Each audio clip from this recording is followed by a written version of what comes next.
Halo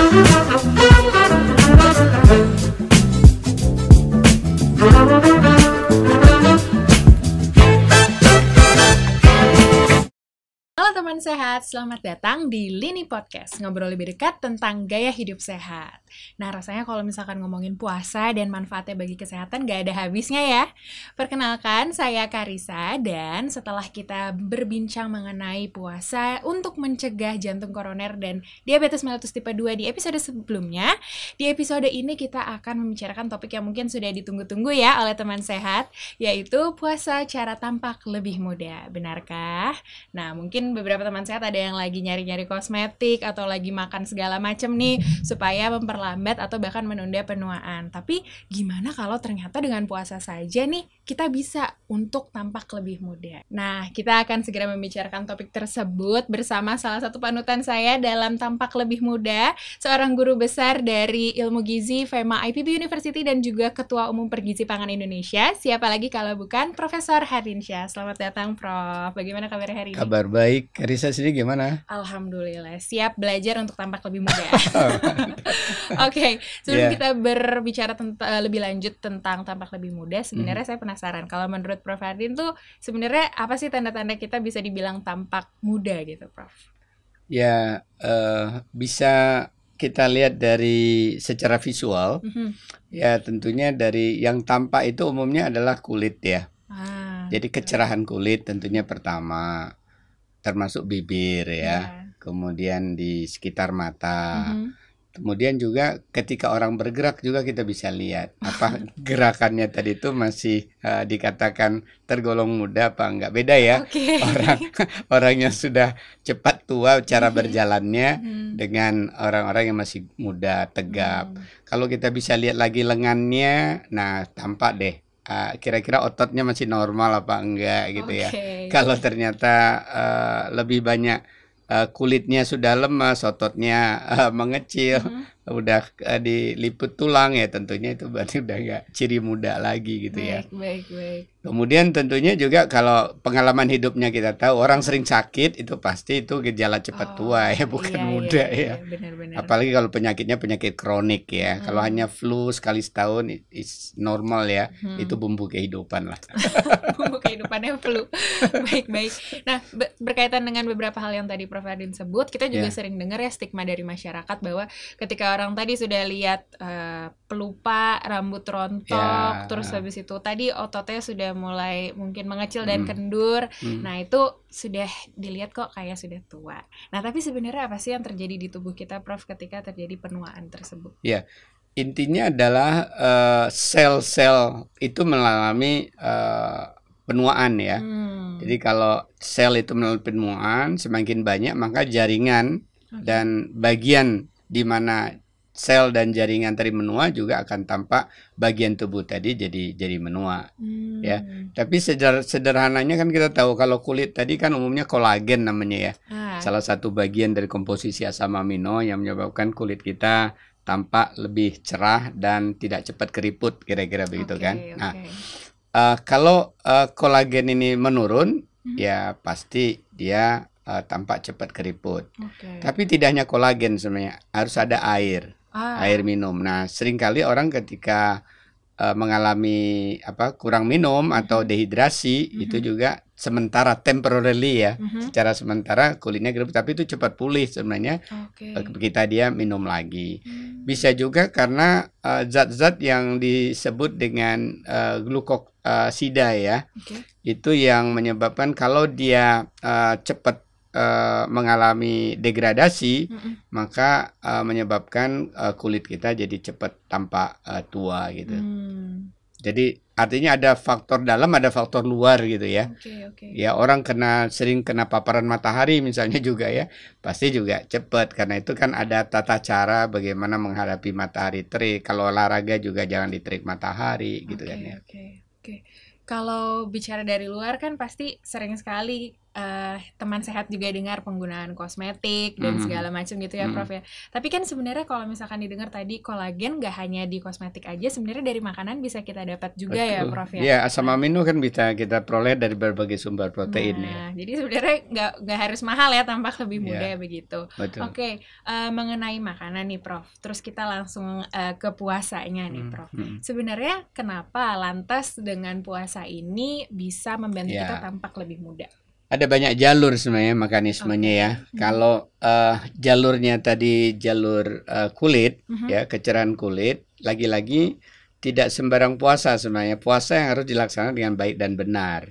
Karena seringkali orang puasa kekurangan minum. Tapi justru dengan cara kita melaksanakan puasa dengan minum yang benar, terutama ketika mengakhiri sahur, nah itu akan menyebabkan bahwa kadar air pada kulit kita akan bisa tetap terjaga normal ya. Jadi kalau itu terbiasa selama 30-29 hari kering, ini tentunya berbeda dengan yang kita maksud gitu ya. Jadi kebalikannya yang terjadi. Begitu juga tadi pentingnya asupan protein, di mana hampir semua orang itu sangat suka makanan yang berprotein ketika bulan puasa ya. Tentunya tidak perlu berlebihan. Dari tempe juga sebenarnya ada sumber asam amino, tinggal komplitnya bisa digabung dengan telur sesuai kemampuannya lah ya. Sedikit meningkat dengan daging dan susu dan lain sebagainya.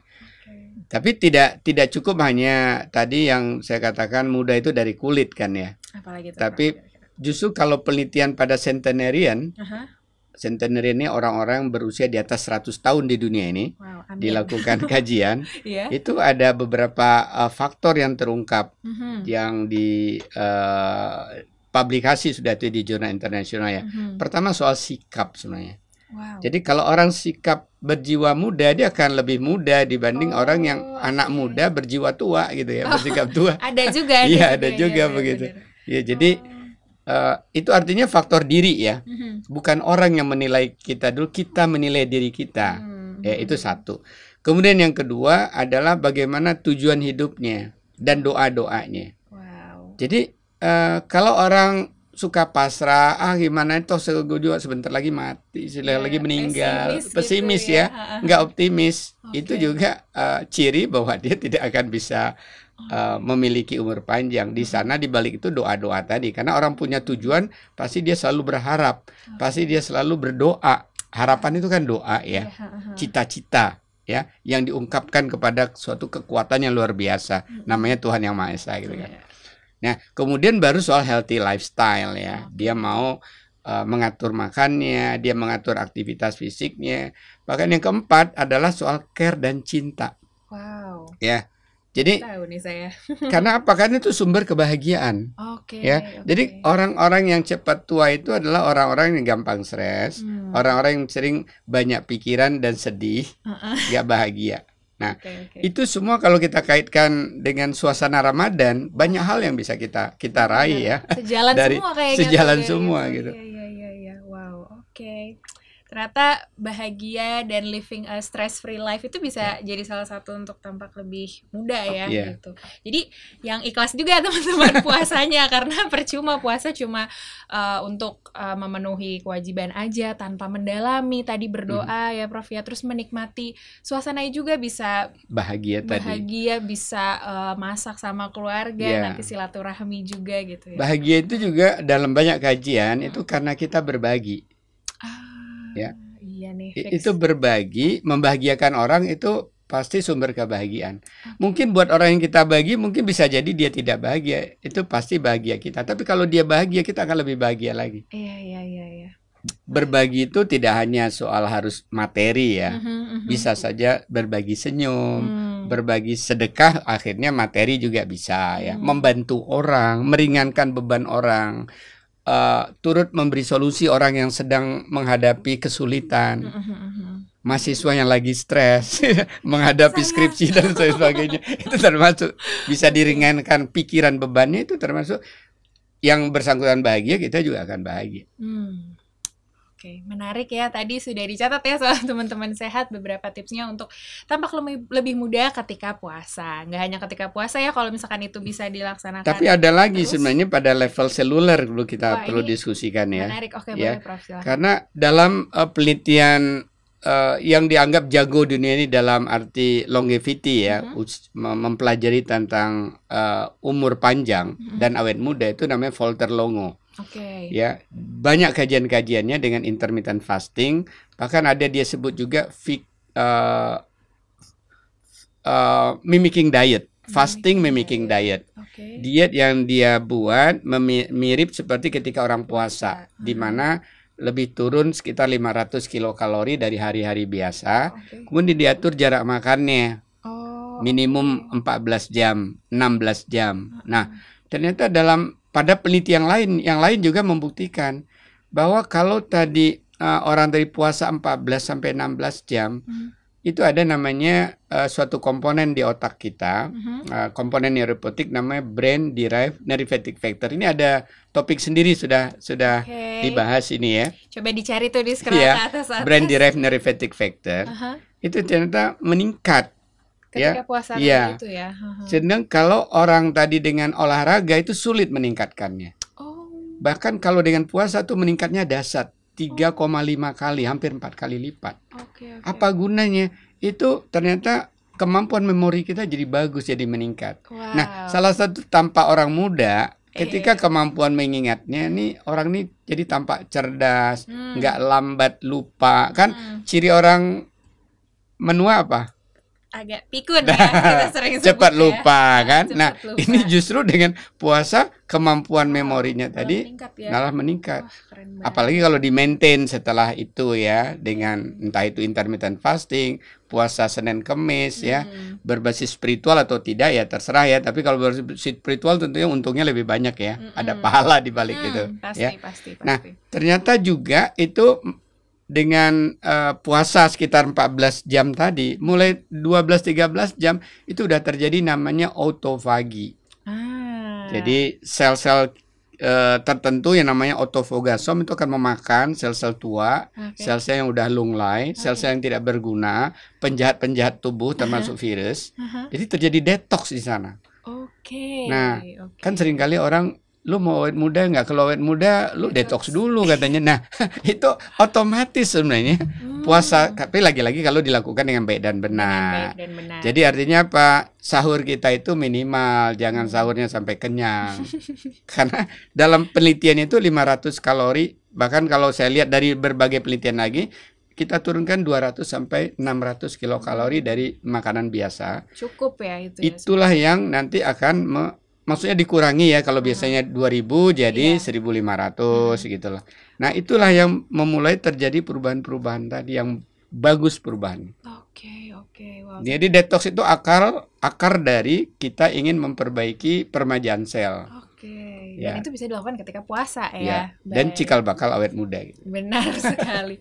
Oke, untuk menutup semuanya nih, untuk mungkin ada teman sehat yang pengen diingetin lagi sebenarnya dimensi-dimensi tampak muda yang bisa dibantu lewat puasa apa saja, Prof? Boleh? Ya, sesuai topik kita hari ini, ada sebenarnya pemahaman tentang tampak muda itu yang bisa kita tinjau dari secara internal eksternal. Tentunya yang kita diskusikan sekarang tinjauan dari sisi internal ya, yang berawal dari harusnya dari sikap jiwa kita dan tujuan hidup kita ya, tidak orang yang sifatnya pesimis tapi justru optimis dalam mengelola tubuh kita. Sehingga kalau orang optimis berarti dia akan care untuk mengelola tubuhnya. Care pada tubuh, care pada orang lain, itu akan membahagiakan. Dan selain membahagiakan juga ketika puasa dijadikan suatu media untuk kita bisa umur panjang, awet muda, itu ternyata juga banyak penelitian yang membuktikan di samping nilai spiritual ya. Dan itu mekanismenya puasa tadi ya minimum 12 jam. Pertama bisa mencerdaskan kemampuan memori kita karena BDNF tadi meningkat. Kemudian karena hormon growth kita meningkat ya, otot kita sebenarnya dengan kita membakar lemak ya, di mana adiponektin tadi meningkat dan hormon growth meningkat, itu berbarengan sedikit gerak yang kita buat di bulan puasa bisa mempertahankan otot kita. Bahkan kalau kita kaitkan dengan kegiatan pergangan otot, bisa membantu lebih baik lagi otot, dan itu juga ciri bahwa orang tadi muda. Kemudian dari sisi kulit ya, tentunya perlu komposisi asam amino, lauk pauk yang baik, tidak berlebih ya. Di samping itu tentunya juga meningkatkan rasa kenyang bersama serat kan ya. Jadi tidak terasa begitu lapar. Air minum ya. Karena apa? Kalau kita tidak cukup minum, yang dalam penelitian saya 2-2,5 gelas itu mengakhiri sahur air putih, itu bisa mencegah dehidrasi ketika menjelang berbuka. Itu juga berarti mencegah terjadinya keriput pada kulit selama bulan Ramadan. Baik, banyak sekali nih fakta-fakta unik yang bisa kita terima, dan banyak sekali pelajaran yang mungkin bisa teman sehat terima juga. Baik, terima kasih teman sehat sudah menemani kami nih mengobrol-ngobrol dan berbincang-bincang sampai akhir. Jangan lupa ikuti terus Lini Podcast setiap hari di channel YouTube dan Spotify. Dan di episode berikutnya kita akan membicarakan sesuatu yang menarik, yaitu puasa sebagai sekolah disiplin dan kejujuran. Kalau buka puasanya sendirian gak ditemenin doi, pengen tetap bahagia, tenang aja, akan ditemenin oleh Lini Podcast. Jadi tetap jaga kesehatan dan terapkan protokol kesehatan dimanapun teman sehat berada. Sampai jumpa di episode berikutnya.